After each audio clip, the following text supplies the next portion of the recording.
Katika kile kinachotajwa kama moja ya matukio makubwa na ya kihistoria ya kidini kushuhudiwa barani Ulaya hivi karibuni, maelfu ya waumini walifurika katika uwanja wa kanisa kuu jimbo la Catania nchini Italia kushuhudia kutawazwa rasmi kwa fuvu la kichwa cha Mtakatifu Agatha. Video za tukio hili la kuvutia zimesambazwa kwenye kurasa na vyombo vya habari vikubwa duniani, hasa vya Kikatoliki, lakini wengi wakabaki na maswali.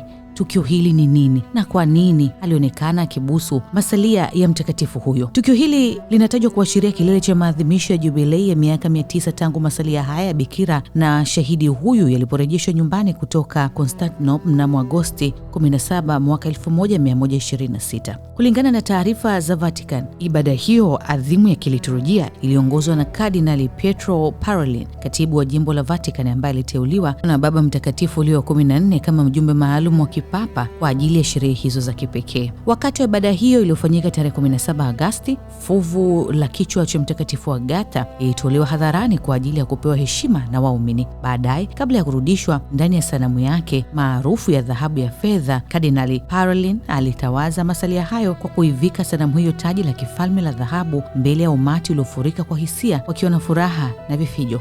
Hivyo ili kuadhimisha miaka 900 ya kurejea nyumbani kwa mtakatifu wao, waumini walifanya maandamano makubwa ya hija ya umbali wa kilomita 7.5 wakifuata njia ile ile aliyotumikia karne 9 zilizopita. Mtakatifu Agatha, kwa mujibu wa Vatican, ni mmoja wa watakatifu mabikira na mashahidi wanaoheshimiwa sana katika kanisa Katoliki tangu karne ya 3 na ndiye mlinzi na mkingaji mkuu wa mji wa Catania. Waumini wa huko hutajwa kumwomba ulinzi dhidi ya milipuko ya volkeno na milima Etna unaopatikana karibu nao.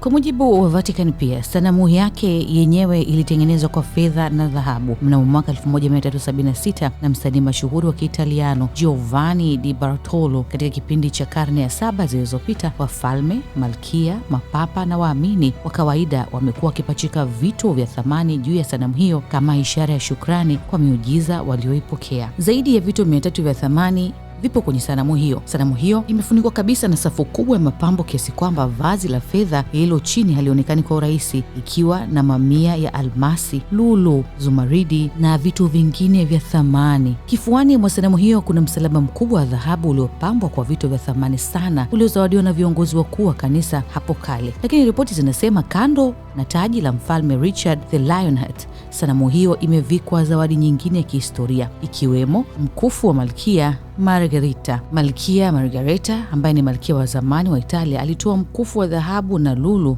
wa thamani kubwa mnamo mwaka 1881 kama shukrani. Lakini pia viongozi mbalimbali wa kifalme kutoka Hispania waliotawala Sicily walitoa hisani kubwa ya pete kubwa za almasi na medali za dhahabu zilizopachikwa kifuani mwa sanamu hiyo. Kabla ya sherehe hizi za jubilei ya miaka 900 kufanyika mwezi Agosti mwaka 2026, inasemekana sanamu hii na vitu vyake vilifanyiwa ukarabati mkubwa wa kisayansi. Mafundi wa sanaa kutoka makumbusho ya Vatican walisafiri hadi nchi ya Catania na kufanya kazi maalum ya kusafisha na kuainisha kila kitu kimoja baada ya kingine. Kusafishwa huko kulifanya sanamu hiyo ipoteze ule weusi wa fedha ya zamani na kurudi kwenye muonekano wake wa asili wa dhahabu inayong'aa, jambo lililowashangaza wengi na kuwafurahisha sana wakazi wa Catania. Mpaka hivi sasa inasemekana hazina hii inalindwa sana chini ya ulinzi mkali wa kiusalama ndani ya jengo la kanisa kuu la Catania na hutolewa tu wakati wa sherehe hizi maalum. Una maoni gani kuhusu hili? Leave your comment behind.